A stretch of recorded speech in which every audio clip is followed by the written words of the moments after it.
Okay, so Becca is going to talk to us about branding. She's a marketing strategist and she's fabulous and so creative. So, Becca, this will just be a loose conversation. You can talk to us about whatever you want. And then if you guys have questions, you can definitely like drop them in the chat or, there's only four of us, so that it's super casual. Just whatever you feel like asking and picking Becca's brain, she can definitely help. So, Yeah, fabulous. It's nice to meet you, ladies. Can I just ask what it is that you guys do for business? So I just have that to wrap my brain around. I do laser engraving and I have like a personalized gift shop. Fabulous. I am a salt cave builder, and I'm just launching a DIY product that can be sold online. Okay, fabulous, fabulous. You give me like three sentences as to what a salt cave builder, what does that mean? So I can So, frame what I'm that okay, going. turn ordinary rooms, Mhm. whether it's a residential or in businesses, into a salt environment. So we build the entire room that is going to resemble like a cave built out of 20 tons of salt. And Hmm. it's very therapeutic because it has to do with mineralization and negative ionizations in that room. So it's pretty much built for a total body wellness. Yeah, they have those at the Korean lady spas, I think, at least here in the Pacific Northwest where I live. I think that's where I've seen salt rooms before. Is that the same type of a thing? I wouldn't know nothing about Korean. I'm Okay. originally Polish. The concept came from Poland, so I've nothing. I don't know. It's a wet salt, so I have no idea Okay. where it's going. But something similar, probably. There is a lot of copycats, and there is a lot of people that are not understanding the concept, and majority of them thinks that they just can glue a salt tiles into the wall and call it a salt room, but it's not. There is a science behind it. Yeah, that makes sense. That makes sense. Okay. Well, thank you. That kind of gives me an idea of what kind of stories and what things to talk about here today. So, I'll just introduce myself. My name is Becca, just like Shannon said, and I live in the Pacific Northwest. So I'm just north of Seattle, Washington. So if you're imagining the United States, absolute top left corner. That's where you're going to find me. And I am a marketing strategist that likes to focus really on messaging and like kind of that brand portion of your marketing. So I was hoping that this could be a very like casual, just like what Shannon said, casual conversation. Feel free to ask any questions. But what is really helpful, because it sounds like both of you guys are in um, maybe more of the build it stage than the grow it stage of your business. Is that accurate? So part of my business has been established. I've been doing this for 2 decades.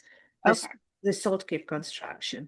What's new for me, it's the kit that we just came up with that we can actually pack and ship to client. So we Mhm. don't have to travel. It's not a full-size salt cave, it's a wall, but it's built out of salt tiles, and it's just just a one little panel.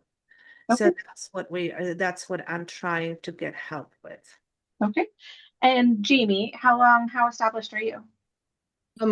This is my seventh year in my store, so I'm more on growing. More in growth. Okay, Yep. perfect. So you guys are not brand new. Yep. That is helpful. So it's interesting when talking about your brand and marketing, right? They are very interconnected, but what so many people kind of miss when it comes to brand is they think of like, oh, I need it to look a specific way. I need specific colors, fonts, design. But that portion of your brand is really only a one section of it, right? So it's the that's the visual representation that's supposed to grab the attention of your ideal client.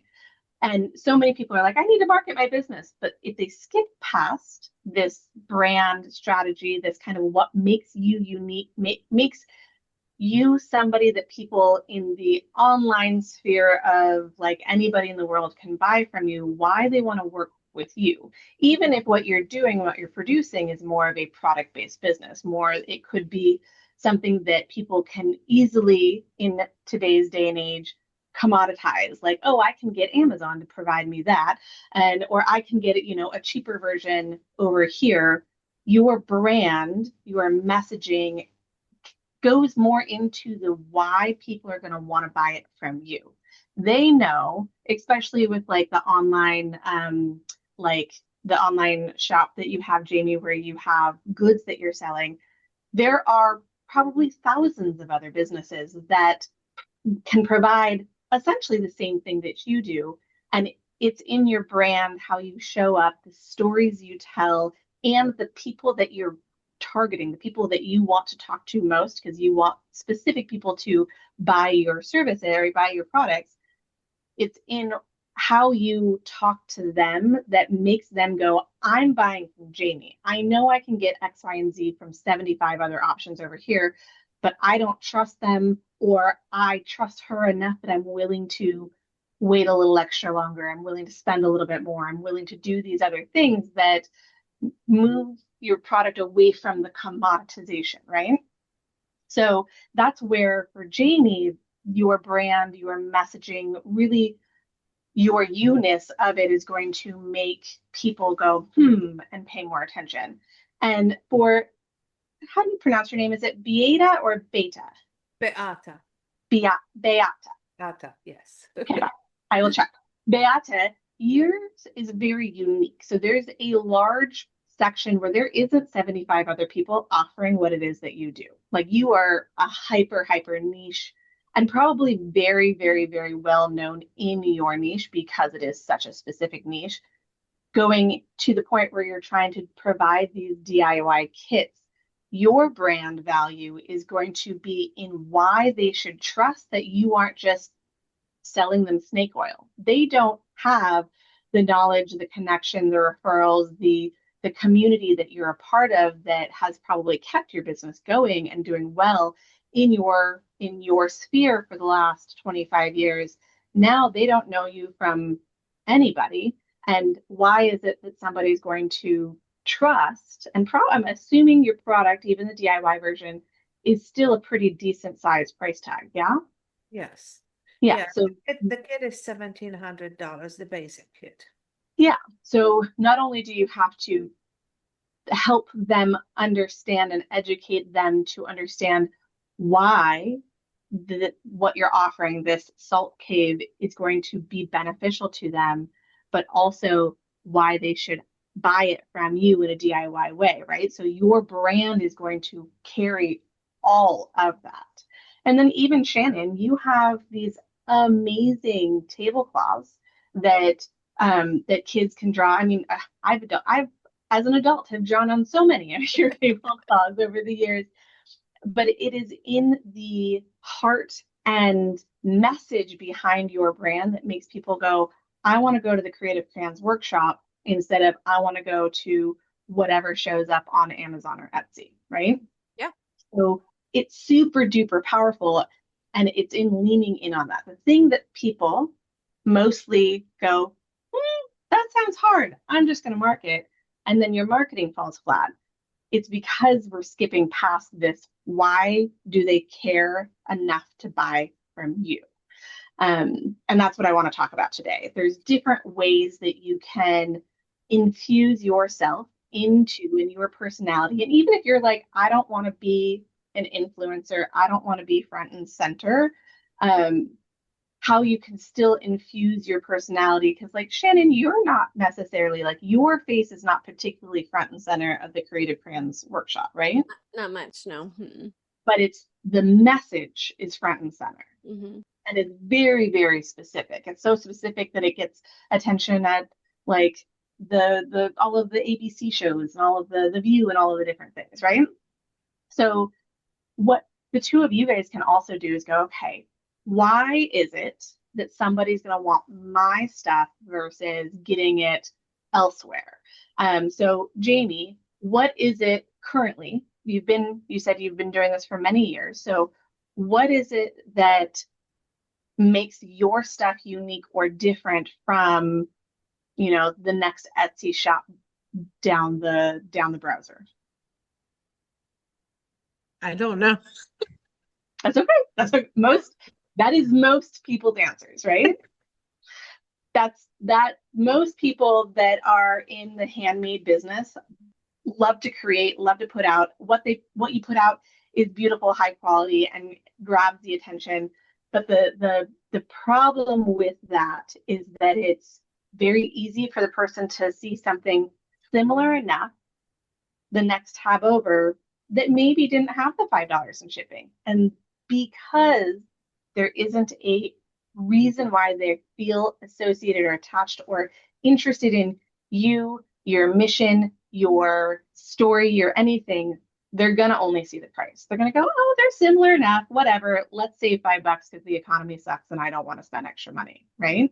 And then it's in those situations that you go, ah, they're seeing me as a commodity. How do I lean in and figure out a way to make it so that you are not seen as a commodity?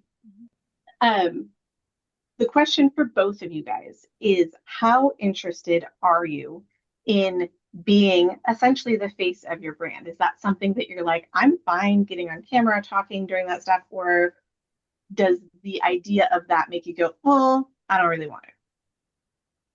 I'm fine with it. It doesn't bother me. I've been a face for, for 5 years right now. So Beautiful. it doesn't bother me at all. Perfect, perfect, perfect. Becca, I just want to say too, before you hopped on, Beata told us this beautiful story about how her father created the first rehabilitation underground salt cave. I hope I'm saying this correctly. In Poland when she was a kid. And so like that is where this, I mean, that story alone has so much gold in it in your marketing and everything, because you are your own testimony. And then you used all of that to heal yourself of cancer. Like that is incredible, right? So you got to use that. I'm using that in my salt cave business, when we build these huge installations. Because, to build a salt cave, that requires, first of all, a location. We're talking about 30 tons of salt in one room. That's a lot of salt. And then it's pricey. That's why I wanted to create something that is available for a lot more people than just those who can afford the salt cave. And that's why I came up with this Inspire Wall salt panels. So I love, Shannon, that you mentioned that, because that speaks to your origin story. So with a good brand strategy, there are a key number of stories that you want to clarify and cultivate so that you can talk about them and you understand why you're talking about them. Whether you're doing it in your messaging on your website, or if you're hopping onto social media and you're doing videos, or you're giving people nuggets to refer to you. This is why I buy from Jamie. This is why I trust Beata. Like, it's these brand stories, and your origin story is a huge one. So Beata, it sounds like you have the origin story right there that makes people go, ooh. Your origin story is meant to build trust, and especially with something as hyper unique and niche as and expensive as the salt cave, people need to go, I don't know, have you been doing this for 6 months? Like, why should I trust that you're saying salt is this magical whatever? Like, what is it about your history that can make me kind of go, oh, like, it remove my defenses a little bit? And your origin story of how you got to the point where you are doing salt caves. Or Jamie, what's like your most common product that you like? What's the commonality of what you sell? Well, during Christmas time, it's the personalized ornaments. Okay. So originally that's where I started, with personalized children's books and personalized ornaments.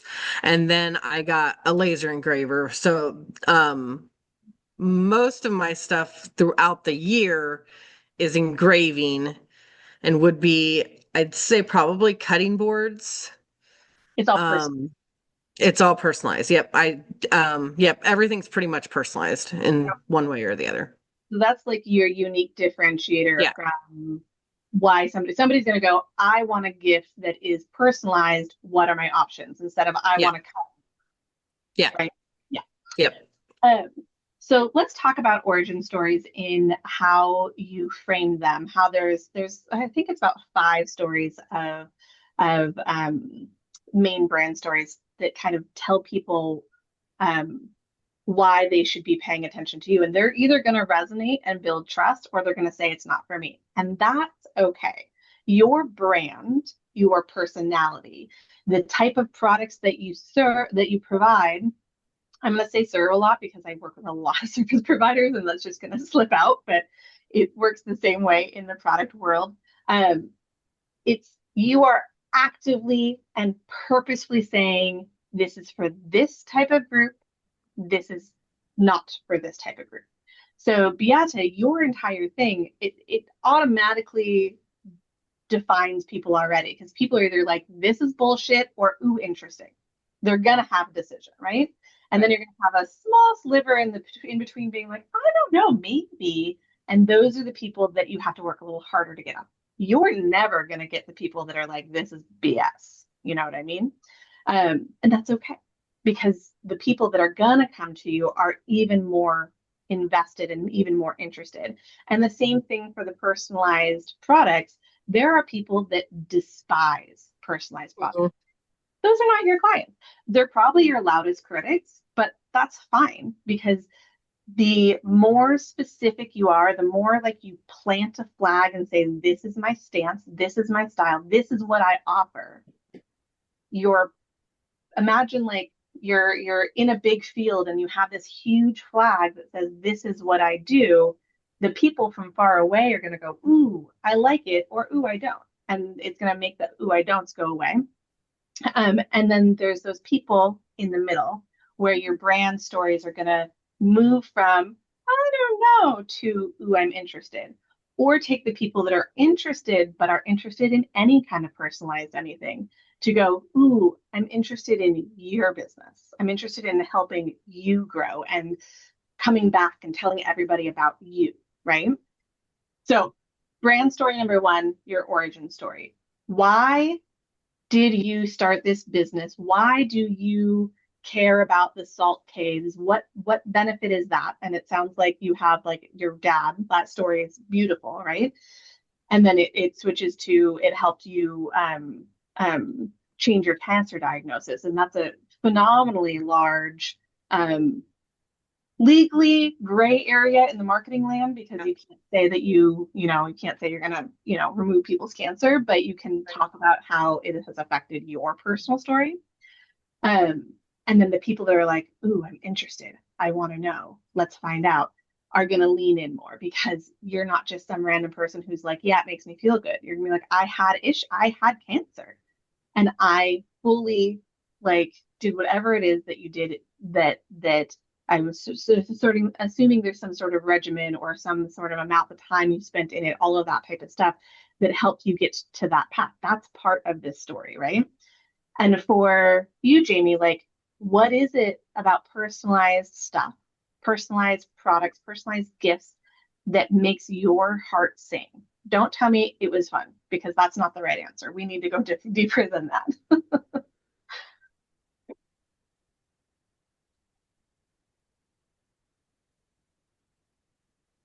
But it's just seeing the customer's face when they get the product, after it being personalized, or like if it's a memorial product, just bringing a tear to their eyes because it's something that they're going to treasure, and it's a keepsake that they're going to keep forever.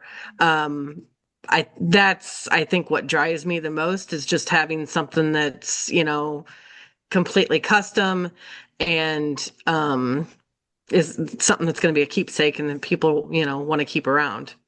Okay.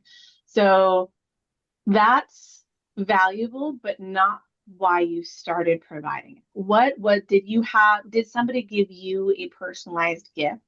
Did you, in your crafty days before you were running a business, start tinkering and create something crafty that then really impacted the person that you gave it to? Like, what is it that made you go, huh, this personalization thing? Not because, like, the answer you gave a minute ago was you made a decision. Yeah, I understand that. Yeah. Um, I mean, how I started, I was working for a lady that did the personalized children's books. And so she sold the business to me, and then it kind of just blossomed from there. I'd say one of the reasons I like personalized items because my name is spelt different than most Jamie spell their name, so I couldn't get my name on anything that was spelt the correct way. Fairness. So, That is the origin story of why you expanded, right? So it sounds like you more or less fell into a job that was in a personalized sphere, hmm wanting to sell the business. You bought it, and then you've grown it from there. Is kind of how, if hmm I'm going to give the cliff notes. But the thing that you just keyed in on is a frustration that is so true for anybody who does not have a common, classic, regularly spelled name. Mhm. You can go to Beata's like, any, yes. yeah, right? I guarantee you Beata's never, well, maybe in Poland. I'm not sure how common you are, that name and spelling is in Poland, but like, have you ever gone into like a trinket shop by the beach and saw like all the things that are there available and you're like, nope, my name, nope, nope, nope, nope, nope, Never there. never there. So like I have two children. I have a boy named Lincoln and a girl named Scarlett. They are very old school classic names. Everybody knows those names, but they are not common or popular enough to show up on the license plates when you're on the side of the beach. You know what I mean? So like my kids are up, but then I'm Rebecca. Like they're like I find my stuff anywhere and everywhere. No matter what, I can find a pre-done personalized thing, but my kids frustrate. So like it's in that origin story that I have a normal name, but I have a normal name that is not spelled like normally or traditionally. And this has always been a frustration. So I see a lot of enjoyment in my clientele, but also just it fills that little like bucket of like little girl Jamie in that I'm taking away a frustration of feeling like you didn't belong because you Yep. didn't find your stuff, Yep. right? That's what I was thinking, like inclusion or being seen. Yeah, totally. Yeah. And it's in that that people go, oh, it's not just about putting my name on the cup that I'm getting from my grandma or whatever it is, right? There's more to it. And when you lean in on that, the people that feel that frustration that can't go to that beach store and get the picture the license plate dangly thing with their name on it are going to remember all the times growing up they've thought of and tried to and couldn't do it, and now they're going to go, I get my own thing. And now they're going to spend a little bit more money because it's not something that they like, it's something that they've been kept kept away from in many ways. And then of course when they're kids, like the parents are like, it's not smart, it's not a big enough deal to like personalize, like I'm not going to spend money on that, right? So I would say that for you, Jamie, I would like um do some prompting and do some like journaling essentially, like does that resonate, because it needs to resonate with you to be something that you can bring up, you can weave into the narrative of your business and be authentic. Because you don't want to just bring up stuff that's like that you're like, I'm just doing this for marketing, because people see through Yep. that like blade, right? And yeah. then you lose people instantly. So there's the origin story of why you are interested in whatever it is. And actually, Shannon, what's your origin story? Do you know? Like what made the Creative Crayons Workshop turn into what it is? What started it, I guess. Yeah, it is an accidental business. I was doing a homeschool project with my kids with broken crayons, just making a project. Trash to treasure was the like challenge. So we took the broken crayons out from under our couch cushions and melted them down and made, new crayons with them that were shaped like toys. And my kids loved them so much that they just kept asking for new designs. And I just, I was like, maybe there's something to this. Yeah, yeah. So you started doing fun shapes of remelted crayons. Were you selling that before you turned into the tablecloths? Yep. Okay. Yep. Mm-hmm. So I love that. Like that is such like for a parent too, is a very like warm and like, oh, like you can make your kids happy and like those crayons are like the broken crayons are everywhere, and it's such a creative, fun, and simple thing that makes people remember you, right? Because your brand is also about being memorable. Beata, your brand is going to be memorable to the right people because it's so unique. So like you don't have to worry too much about that. Jamie, yours is not, like, if I'm going to be blunt, it's not unique.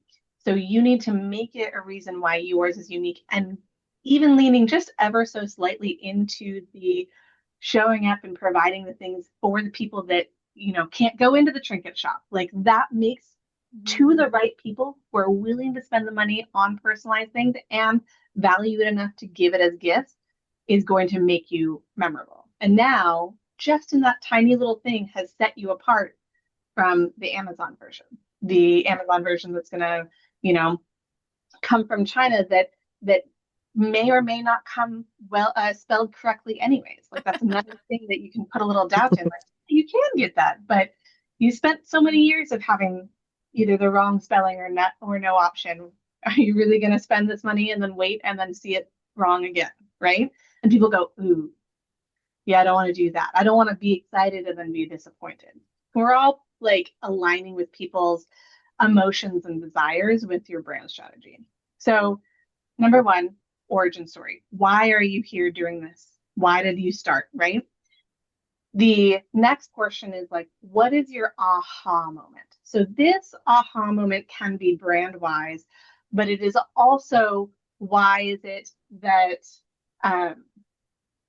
that you can have it your product specific, right? So like what is it that, so Beata, you've been doing this for 20 years with very large, like custom done installations, and you had an aha moment that said, hey, this isn't available for everybody. This is, what if I did something slightly different to make it more available to, you still have to believe and have the funds. You know, $1,700 is not a small amount, but for the right people, it's a lot better than, I'm assuming, something upwards of 10 or 15 or 20,000. So the aha moment that said, this is why I'm now offering this, right? So Jamie, yours is the personalization, is the like warm fuzzy, the then the personalization gifts that you can give other people is like that aha moment of, I can help make other people happy too. I can help remove that like frustration. Yes, I always see JAMIE, but I never see JAIME. And also like just for yours, lean in, because like we have an entire generation in the US at least of people who were born between the years of like 2005 and 2015 that their parents decided on really, really stupid spellings of their names. It's Right? true. I see a Let's lot of add them. 7 letters. Let's be unique, but make it completely like, there are people that because their names are so uniquely spelled that like they are never, and like that's an interesting like content thing that you can talk about, right? Where you can just say, you know, for those people that are, you know, are you 20 and your name, you love how unique your name is, but here are the frustrations of it. That grabs people's attention and go, God, you see me. And people just want to be seen. And that's what your brand story is doing. There's also another part of your brand story. So there's the origin story, your aha. There also should be a low point, a point of frustration, a point of where like a transformation took place. And Beata, yours could be your cancer story, right? You believed in what your dad offered, or like you grew up in this world. You grew up knowing that this is a reality, but it was not necessarily particularly tested. Then you got cancer, and then you did X, Y, and Z, and you were hopeful but unsure because who knows. And then all of a sudden, like you had a low point of like, oh my God, I have cancer. And then you have this transformation. And what is that transformation? Like yours is a very large and powerful one that people go, oh my God. And again, you just talk about your experience. You don't say you're going to be able to provide it for other people, but it makes people go, there's a there. And now you're super sticky. So it's in that origin story, that aha moment, and the like transformation, kind of that low point that you come up from, that you go, ha. Those are three. I'm of course blanking. I have it in my head that there's 5 specific ones, and I'm blanking on the 2 other specific questions. They'll come to me. They eventually come. Can I say something really quick, Becca? Mhm. Just when you're talking about the names with your products, Jamie, I think I maybe told you this online at some point, but I actually still have a book. I was 5 years old, that my aunt gave me, and it was a personalized children's book, and I still have it, and I read it to my girls because it was literally the only thing I was ever given with my name on it, the only thing. And so I kept it, and I'm 43. I've carried it across the world and all my moves, and like that's a powerful, that says something, like you really can tap into that, I think, with people and in your messaging for sure. 100%. I have a similar story. I have a little tiny backpack. Imagine a backpack meant for a 3-year-old, so like preschool. It's bright yellow. It is like tattered, but it has very barely still on there Becca in little like stick on Hmm. like paneling or whatever. But like of things that I grew up in, I've got 2 stuffed animals and that bag because it was personalized. Like it's in that like you want a, especially for like gift giving season, like leaning in on that kind of story arc of how memorable, especially if it's something that is paired with um, personalization, and whatever the item is useful to the person, like um, a cutting board, right? I think it's in those like tchotchke personalized things that you're like, what am I going to do with this Hmm. that is less memorable? So like if you sell those, just set those on the side and market and focus on the other ones as Yeah, the story. emotion. Hmm. Yeah, I'm Mm-hmm. even thinking like with your cutting boards, you said I gifted my mom, and this is why I asked if you did big like Mother's Day stuff. I gifted my mom one year a cutting board that was engraved with a fudge recipe that my mom has made my whole life of my great grandmother's fudge.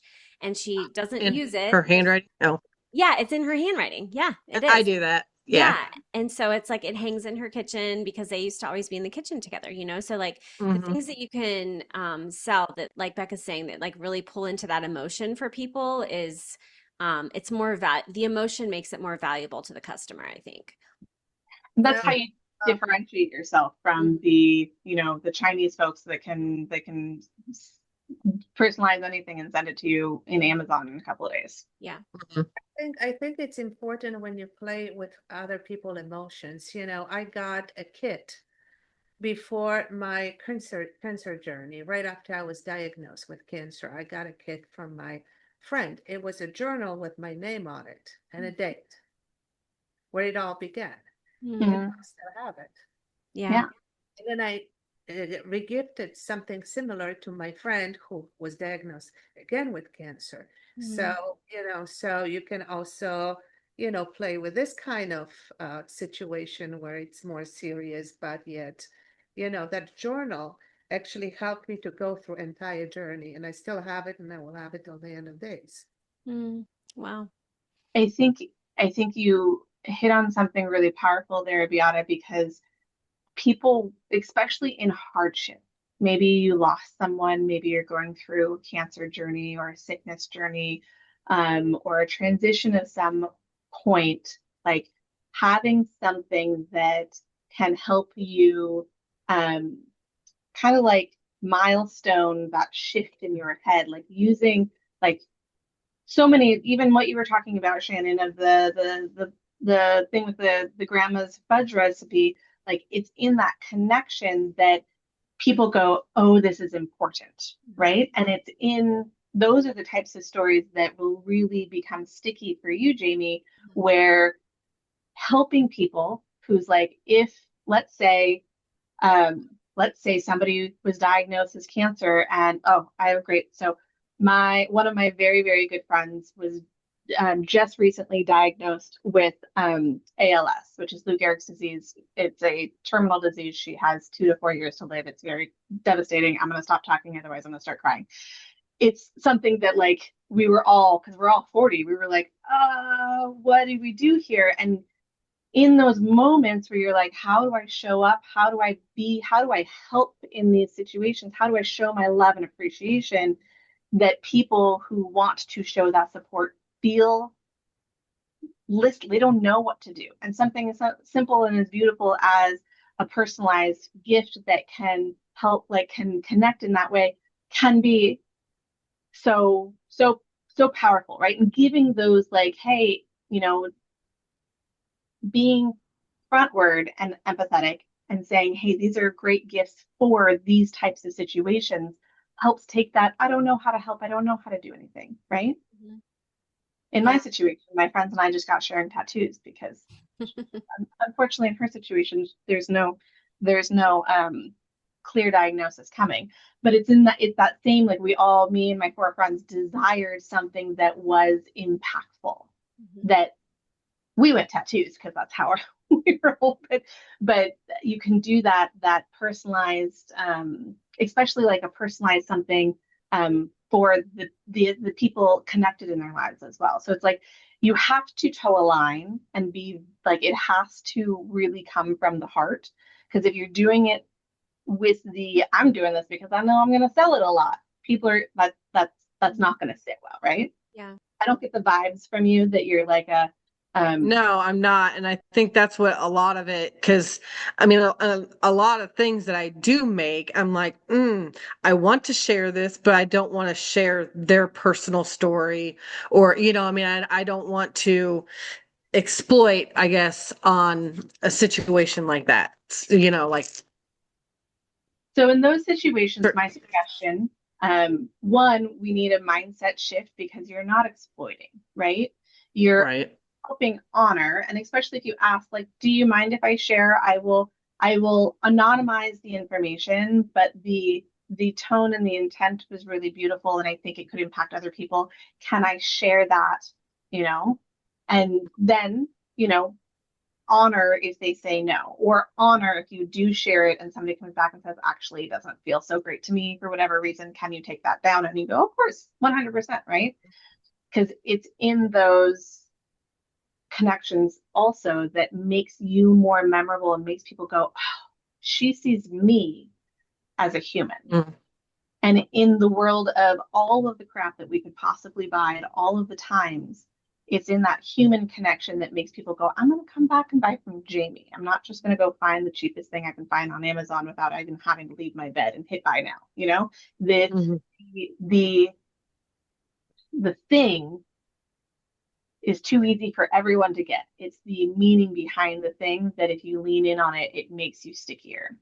The next portion that I want to talk about is actually, I helped Shannon with this. So Shannon and I are in a mastermind together, and we were chatting when we were together I feel like it was 900 years ago. It was November. I think maybe October or November. I don't know. Yeah, November-ish. And like there's basically the one thing. What is one thing about you? We're trying to humanize and personalize you. This isn't about your business. This is about you as a human that you can talk about a lot. You can bring up that is not related to your business, that makes people go, ooh, I like that person, or that's interesting, or I feel like that too. So I stumbled upon in my journey my love of Oreos. I'll go through my story of how this happened and kind of how it came to be, but like Oreos are not related to anything I've ever sold, but humanize me and make people go, ooh, I love Oreos too. And I'm like, girlfriend, please, I can eat Oreos all day. The only person that I ever get bad feedback from about the Oreos is my very, very, very, very liberal cousin. That she's like, girlfriend, those are all oil. I'm like, what's about Oreos? She's in my DMs being like, we don't like those. And I was like, honey, I like this. But everyone else, I always get good feedback from. But the thing that's magical about this little thing, this little something human, is that it's relatable and makes people go, oh, I like that too. And the more ways that people can go, oh, I like that too, or I felt that too, the more familiar and friendly you are, and the more they're going to remember you. And the more regular the thing is um, that you're talking about, the more likely it is people are going to just come across it in the wild, and you are going to pop up into their head, right? Mhm. So the amount of times, like when Oreo does, gosh darn anything new or unique, I get flooded with messages of being like, Becca, did you see this? Because people see Oreo and they associate me, which is great. So I'll explain how the Oreo thing happened, and then we'll brainstorm some ideas of ways that we can find your one unique thing, just like I helped Shannon brainstorm some ideas. So my history, so I've been in business as a service-based business since 2001. I literally left college. I got a degree in commercial photography, and I started my photography business, which I ran until I closed my photography portion of my business in 2019. So very long time.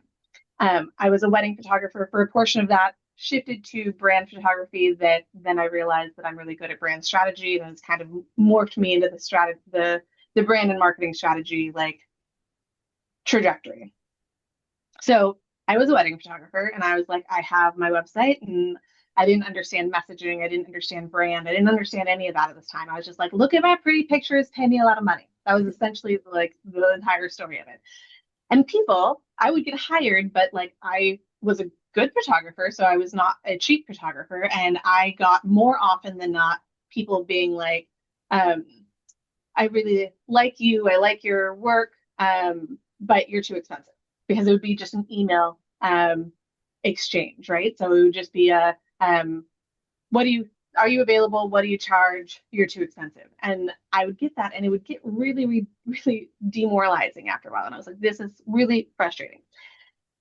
I took a course in copywriting. The funny thing is, Shannon, I took it from Ashlyn Carter, her copywriting for ever like jump into. So like I pulled she's another gal that's in our mastermind, that Ashlyn's course Amazing. like opened my eyes to everything of like messaging and stuff. I was like, oh my God, this is a whole other thing, because my product at the time, photography, like the brides looking at my stuff, they're like, I don't know what's different between this photographer and this photographer. There's no like, other than price, that's all that they're paying attention to, which Jamie, that's probably like personalize this or personalize that. What's cheaper? Hey, I'll go that route, right?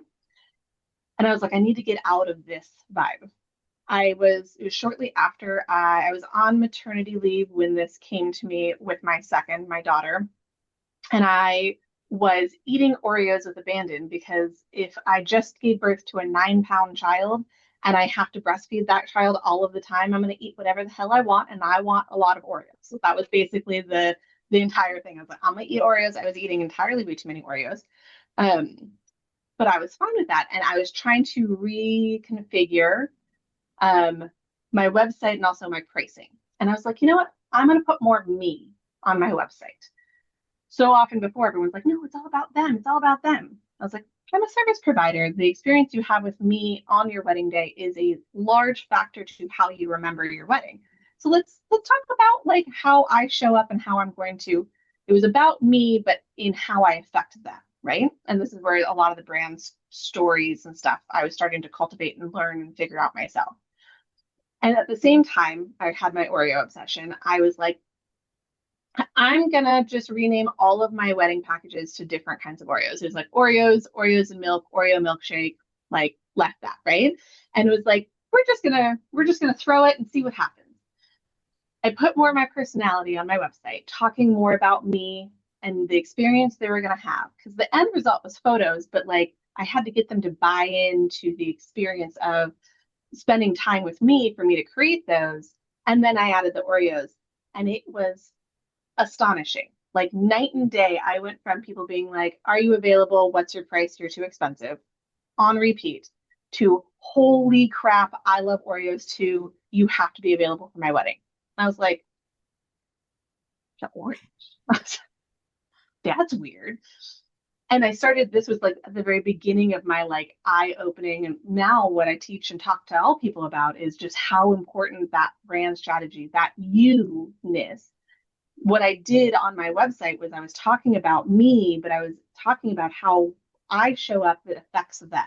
And then I made it really human. Like not everybody, but a lot of people have had that experience of opening a sleeve of Oreos and then being like, where did that go? That went away.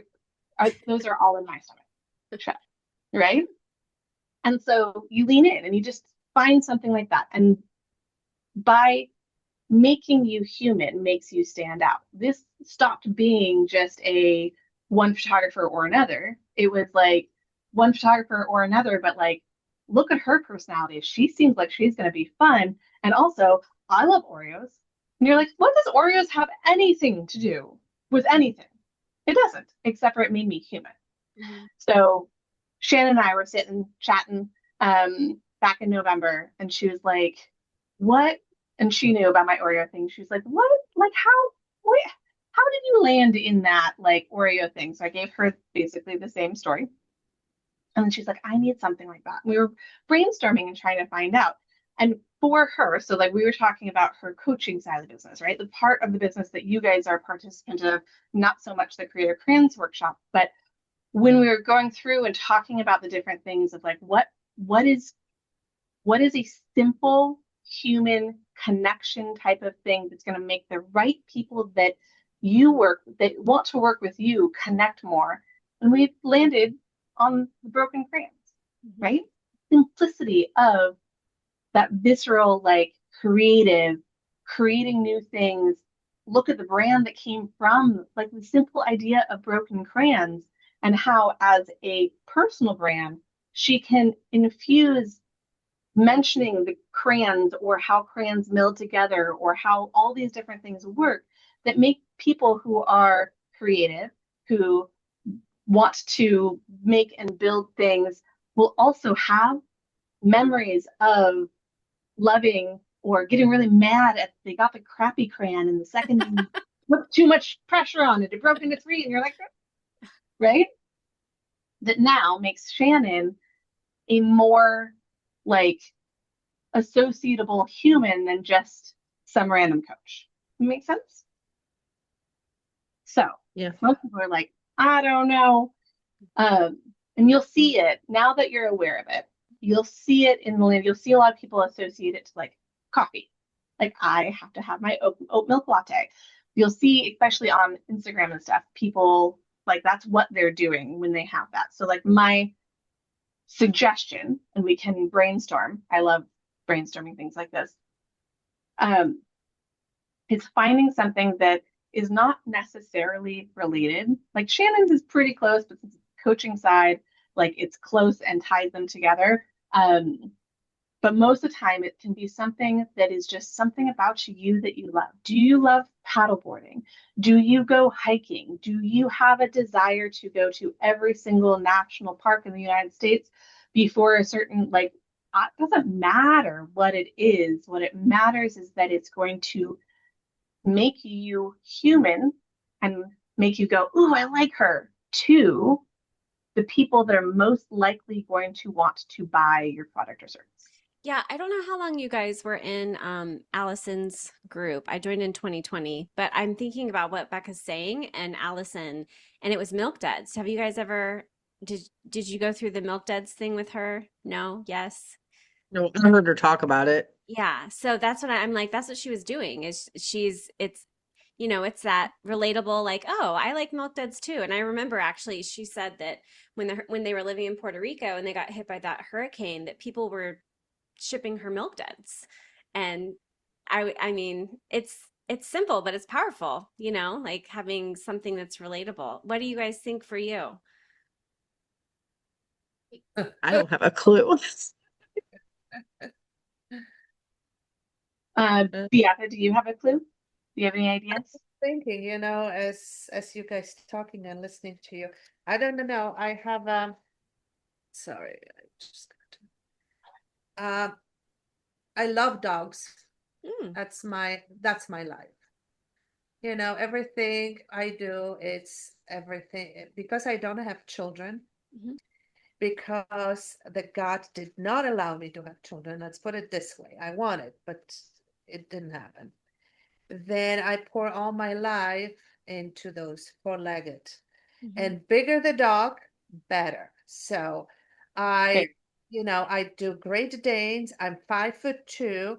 And one of my Great Dane is actually 189 pounds. He's heavier than me.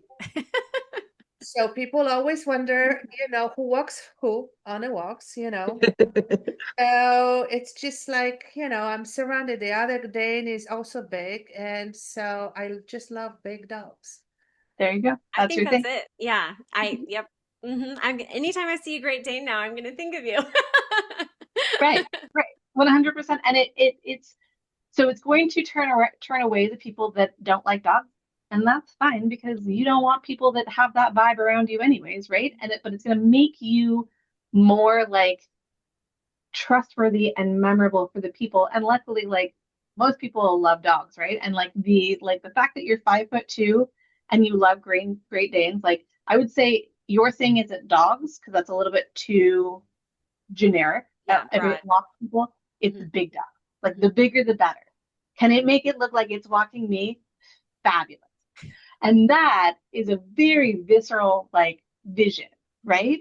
So now when people are out and about and they know about you and they know like now you're a personality in their head, and if they see somebody with a really big dog, the probability of them immediately thinking about you, you're just gonna pop right up in their head, and they're gonna go, "Oh, there's a girl, there's a gal that I follow that does this really cool salt thing, but she loves her big dogs, and her dogs are huge. And she's this petite girl, and like now there's a reason to talk about you." Hmm. Like Shannon, you just did that with the Milk Duds lady. What was the gal's name? Allison? Allison. Hmm. Was If Allison didn't have her Milk Duds story and her Milk Duds thing, would there have been any reason at all to bring Allison up in this conversation to, I don't have any idea who she is. You two do, but maybe you haven't thought about her in a good long while.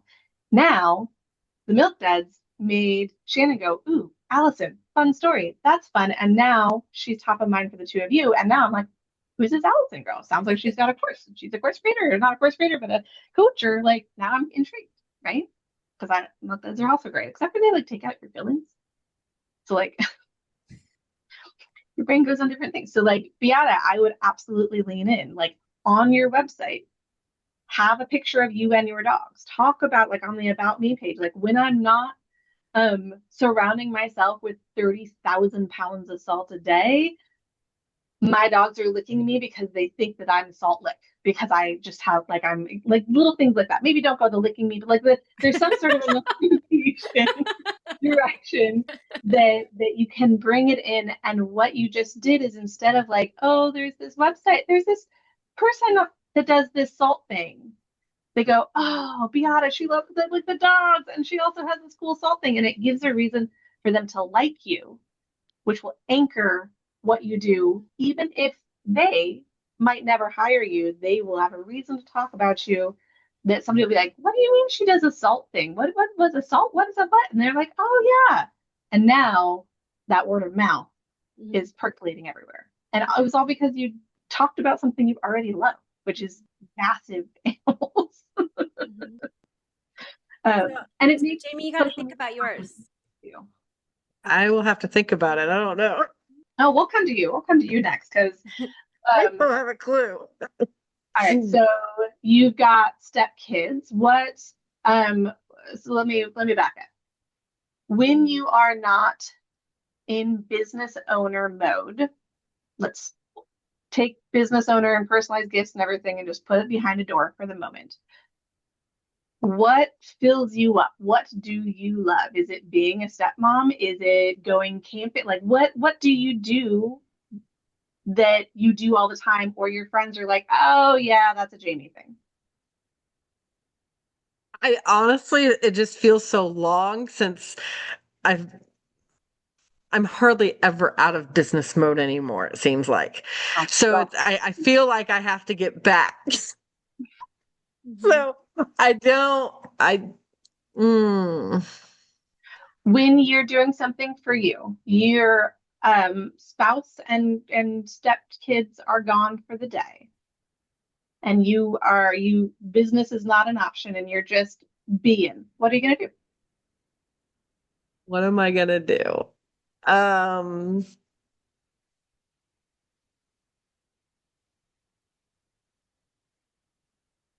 I don't know. I mean, I like to go to plays. I go to plays with my mom, but that's not, I mean, I do enjoy doing that. I used to enjoy traveling. That just doesn't happen anymore. Um,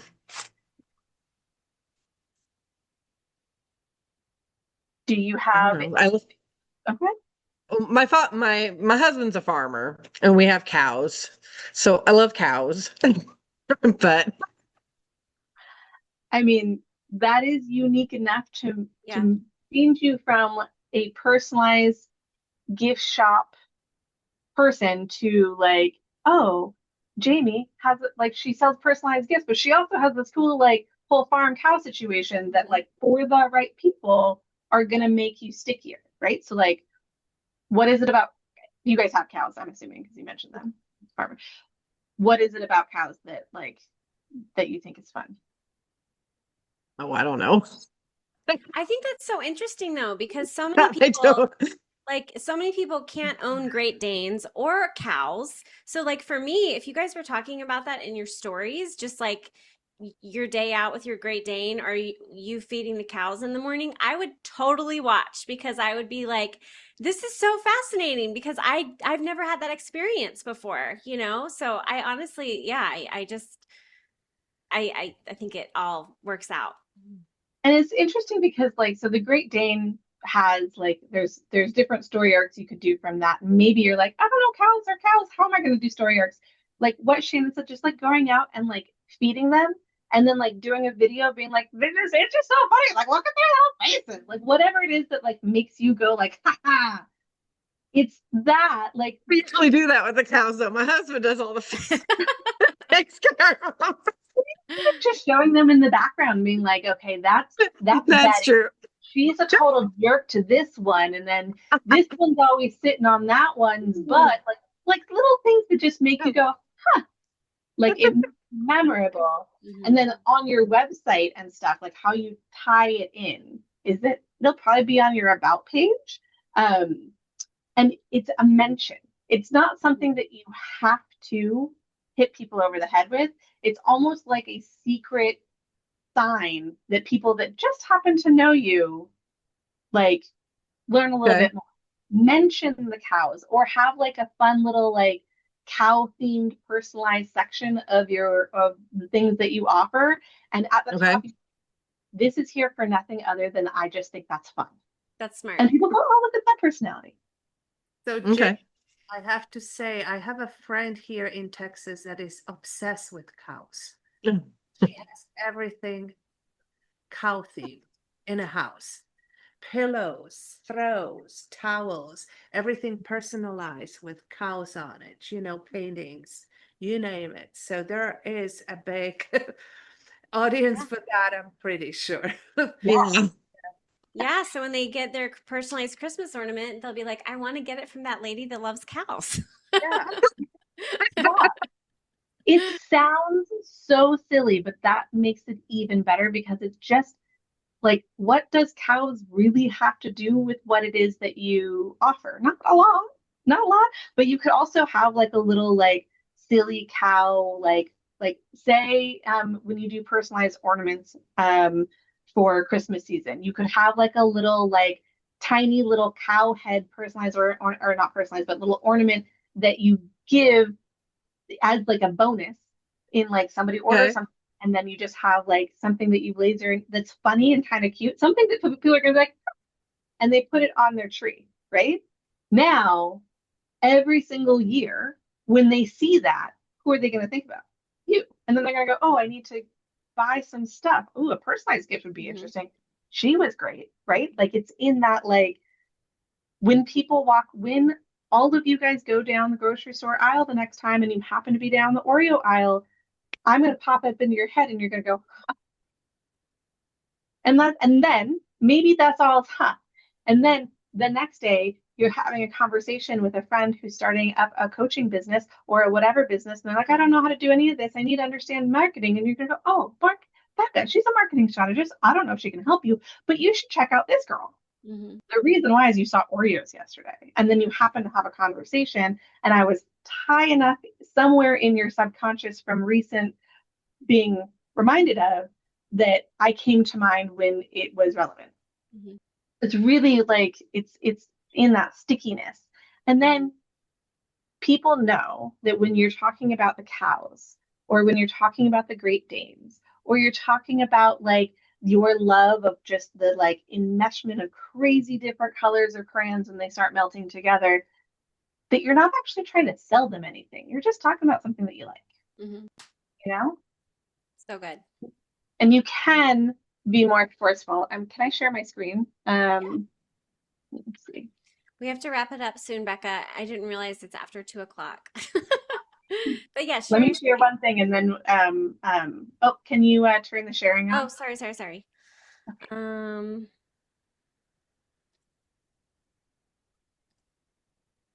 Did that work? Yes. Okay. Okay. So I'm going to show you guys just a quick little thing. So this is my website, right?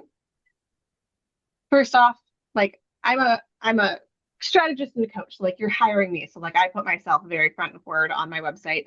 Um, Immediately you come and you go look at it, you go, oh, interesting. And then we're just going to scroll past all the messaging, yada, yada. But once we get down here, like my first, like, hey, who am I, is literally me shoving Oreos in my face. And I talk about I'm a gal who loves messaging, creating connection, and helping people like you lean into what makes people choose you. That's the you part.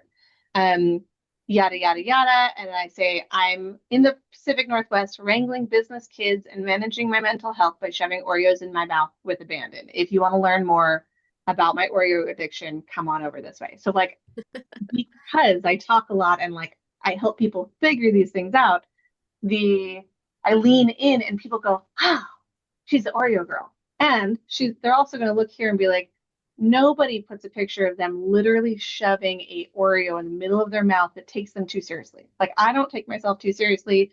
I try and have a good time. And the people that kind of have sticks up their butt and they want everything very tight in particular, they're going to opt their way out without ever contacting me. And that is on purpose, right? So, like, it's all bringing in the right people, and kindly saying goodbye to the people that are not there. And that's Yep. what all of these different portions. So, let me wrap everything up real quick with a bow, Shannon, and then we can finish up. But what at the end of the day, when it comes to your messaging and your brand, it's all about knowing who it is that you're trying to attract, what matters to them, and then how you can use your personal stories and your personal interests and things like cows and Great Danes and crayons and Oreos to make you sticky so you aren't just any possibility. Because when you're any possibility, price and speed are the things that win out. And we don't want to be a commodity in any of our situations. Mm-hmm. And it's understanding and using those stories in little ways peppered throughout your website, on your about page, in your content on social media that makes people go, huh, that's fun, Mm-hmm. is where your brand really makes a difference, and makes people go, I want Beata. I want Jamie. I want Shannon, not I want a salt room or a tablecloth or a personalized gift, right? And that's how you create that kind of connection that helps you grow your business and makes you sticky instead of just cheap. Not that you're cheap, but the cheapest option. Yeah. So, Thank you, Becca. you're welcome. Did you have any other last questions you guys want to ask her? No, this was awesome. Thank you so much. Yeah, I can't think of any. Thank you. Eye opener. Thank you. You're welcome. You're welcome. And Yeah. if you guys put together a little something and you're like, I'm not sure, share it with Shannon, and Shannon, you can share it with me. And I'm happy to give a little insights of like little tweaks. But I would, if I were you guys, I would 100% lean in on the Great Dane, lean in on the funniness of cows, just because like if they're out there and you can create videos like, and then you giggle, you're like, ha, ha, ha, Mm-hmm. you're human, right? And Yeah. then the origin story is so cute. So thank you guys for the time, and thanks for engaging. I love conversation so much more Yeah. than me just. Yeah. This was great. Thank you so much, Becca. Alrighty, I'll All talk to you guys right. later. Y'all have a great day, and we'll talk again soon.